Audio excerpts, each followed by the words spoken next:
আসসালামু আলাইকুম সুপ্রিয় শিক্ষার্থীবৃন্দ, তোমরা কেমন আছো? আশা রাখি ভালো আছো। আজকে আমি নবম এবং দশম শ্রেণীর গণিত বইয়ের প্রথম অধ্যায়ের আবৃত্ত দশমিক ভগ্নাংশের যোগ করাবো। তোমরা মনোযোগ সহকারে ভিডিওটি দেখো।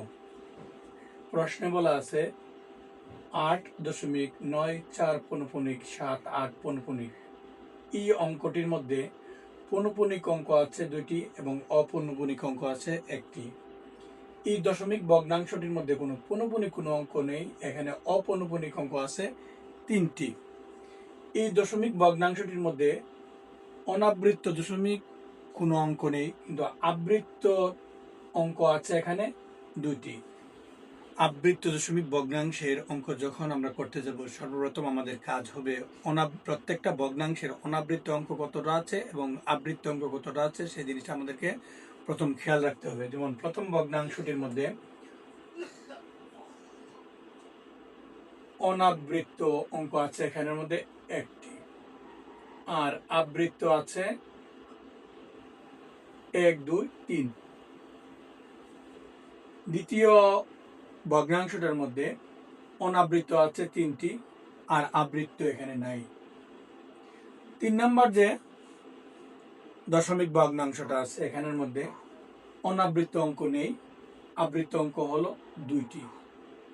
এখানের মধ্যে অনাবৃত্ত অঙ্ক সর্বোচ্চ হলো 3টি, অর্থাৎ এখানে প্রত্যেকটি দশমিক ভগ্নাংশের মধ্যে অনাবৃত্ত অঙ্ক হবে 3টি। আর আবৃত্তর বেলায় আবৃত্ত অঙ্ক এখানে আছে 3 আর এখানে আছে 2। 3 আর 2 এর লসাগু হবে 6, এই হলো 6। আর এখানে অনাবৃত্ত অঙ্ক হবে 3টি, 6 আর 3 9। প্রত্যেকটা দশমিক ভগ্নাংশের মধ্যে দশমিকের পরে অঙ্ক হবে 9টি। তাহলে প্রথম যে ভগ্নাংশটা আছে আমরা লিখব 8.9478। এই 4 থেকে পৌনঃপুনিক শুরু, তাহলে 4 7 8 4 7 8 বারংবার আসবে। 4 7 8 4 7 8 4 7 8। এখন যে জিনিসটা আমাদেরকে খেয়াল রাখতে হবে, দশমিকের পরে অঙ্ক 9টা হয়েছে কিনা সেই জিনিসটা আমাদেরকে দেখতে হবে। 1 2 3 4 5 6 7 8 9। একটা বিষয় আছে, যেটা বিষয় আছে ওইটা আমরা মুছে ফেলবো।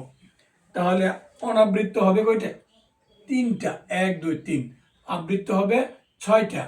তাহলে 1 2 3 এর পর থেকে আবৃত্ত শুরু, আবৃত্ত শেষ।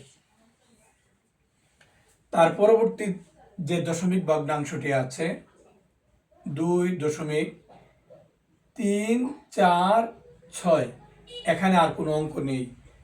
না থাকলে, যেহেতু এখানের মধ্যে আবৃত্ত কোনো দশমিক ভগ্নাংশ নেই, তাহলে এখানের মধ্যে আমরা সবগুলো শূন্য দিয়ে ফেলবো। 1 2 3 4 5 6 7 8, এই হলো 9। 3 নাম্বার যে দশমিক ভগ্নাংশটা আছে এখানে দশমিকের আগে 4 আছে, আমরা 4 লিখে ফেলবো। 7 1 7 1 বারংবার আসবে। 7 1 7 1 7 1 7 1 7 1। এখন আমরা দেখবো দশমিকের পরে অঙ্ক 9টা হয়েছে কিনা। 1 2 3 4 5 6 7 8 9। এখন আমরা 2 নম্বর যে দশমিক ভগ্নাংশটি ছিল, প্রথম অনাবৃত্ত 3টি বাদ দিয়ে 1 2 3টি বাদ দিয়ে আমরা পৌনঃপুনিক অঙ্ক উপরে পৌনঃপুনিক দিয়ে দিব। 3 নম্বর যে দশমিক ভগ্নাংশটা আছে এই 3টা বাকি রেখে এখান থেকে পৌনঃপুনিক শুরু, এখানে পৌনঃপুনিক শেষ। আমরা এখন যোগ করে ফেলবো। যোগ করতে গেলে সর্বপ্রথম আমাদেরকে যে জিনিসটা খেয়াল রাখতে হবে, পৌনঃপুনিক অঙ্ক যেখান থেকে শুরু হয়েছে ওখান থেকে আমরা 2টা করে অঙ্ক নেব। 8 4 0 0 1 7 নিয়ে ওইগুলো আগে যোগ করে ফেলবো। 7 4 11 1, হাতের আছে 1 1 1 2 2 আর 8 10 10 এর 0, হাতের আছে কত 1। এই যে হাতের 1 আছে, এই 1 গিয়ে এখানে গিয়ে যোগ হবে। 7 এর 8, 8 এর সাথে 15 এর 5, হাতের আছে কত 1। 4 এর 5, 5 এর 6, 8 এর সাথে 15 এর 5, হাতের আছে কত 1।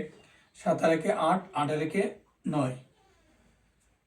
7 4 11, হাতের আছে 1, 1 1 2, 2 আর 8 10 0, হাতের আছে কত 1, 7 আর 1 8, 8 আছে 14, 14 আর 7 21, 21 এর 1, হাতের আছে কত 2, 2 আর 1 3, 3 আর 4 7, 7 4 11, হাতের আছে 1, 7 আর 1 8, 8 3 11, 11 আর 9 20 এর 0, হাতের আছে 2, 4 2 6 6 2 8 8 8 16।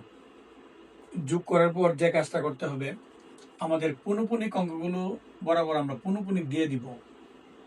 পৌনঃপুনিক এখানে আর সর্বশেষ পৌনঃপুনিক এখানে। এইভাবে আমরা যোগ অঙ্কগুলো করব। পৌনঃপুনিকের সবাই ভালো থাকো এবং সুস্থ থাকো। আল্লাহ হাফেজ।